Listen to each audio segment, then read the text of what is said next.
And then I would like to give a shout out to my uplines, senior vice president, actually the youngest senior vice president in the state of Tennessee, Dwayne and Takia Anthony, as well as my old uplines, the youngest regional vice presidents in Tennessee, which is Jasper and Brittany Netter.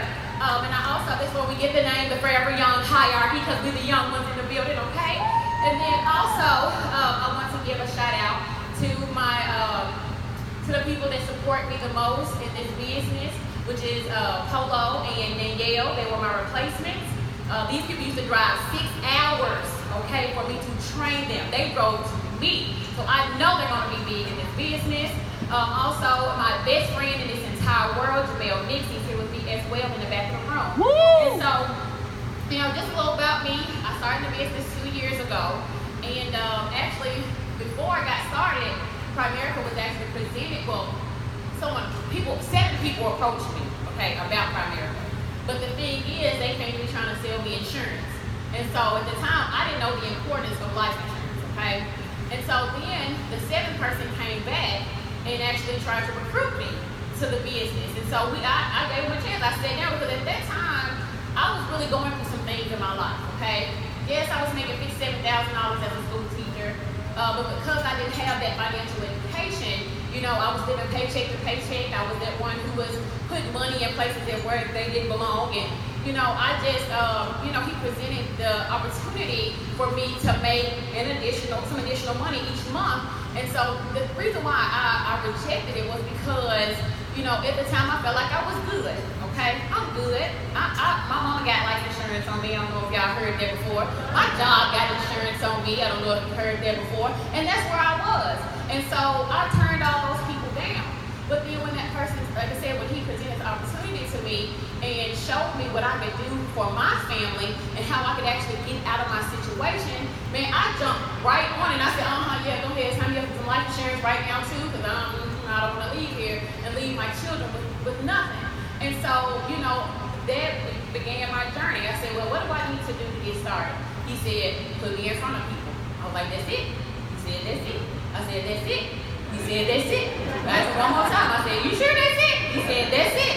And so I did exactly that. My second day, I had him in front of 6 people. I didn't know what I was doing. I was just doing it. He said, put him in front of people. Instead of sitting there thinking about what to do and how to do it and trying to learn everything first, I just did exactly, I was coachable. I did exactly what my upline at the time told me to do. And so I pre-qualified for district in my first 5 days in the business. I met those requirements. I got licensed within my first 30 days. And I just kept moving in this business, just knowing that I wasn't pushing because I was income driven. I was pushing because I was outcome driven. You know, the people that are income driven are people that are just throw anything on the books and do whatever it is just to you know, get that recognition primarily.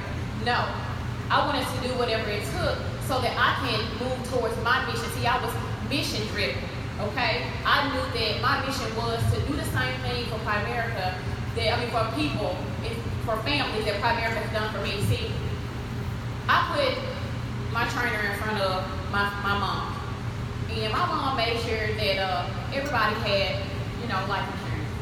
And exactly 1 year after my mom put that insurance on my brother, he actually passed away, like exactly 1 year.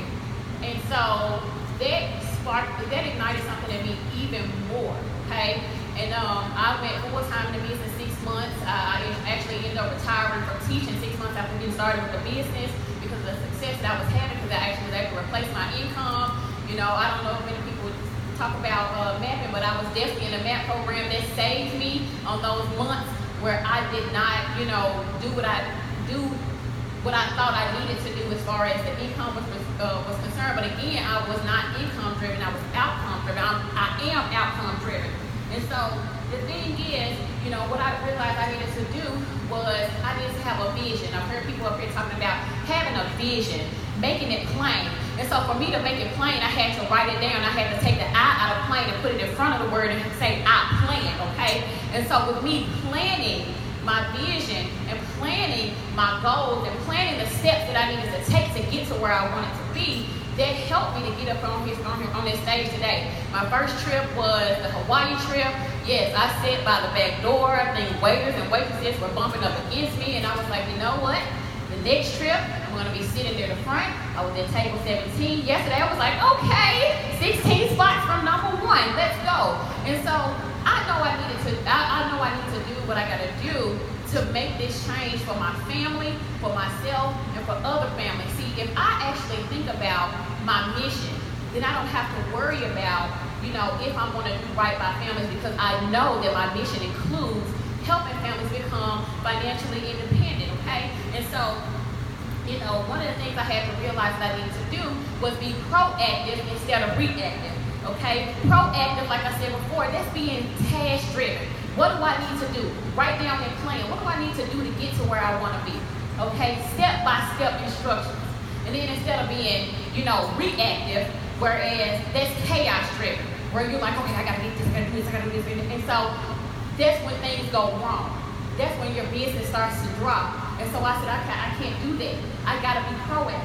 And so I also had to learn that I needed to compete with myself instead of just trying to compete with other people. Because if I look at where I am now, where I was last month, where I was a year ago, and actually trying to move past those things that like I said before, keeping my mission in my sight, then I know that I'm going to move to the next level. And that's what we all need to do, is focus on our mission and why we are here, okay? That'll help us move to the next level. And so I just want to thank you all for listening to me today. And let's get it, y'all. Let's get to the next level.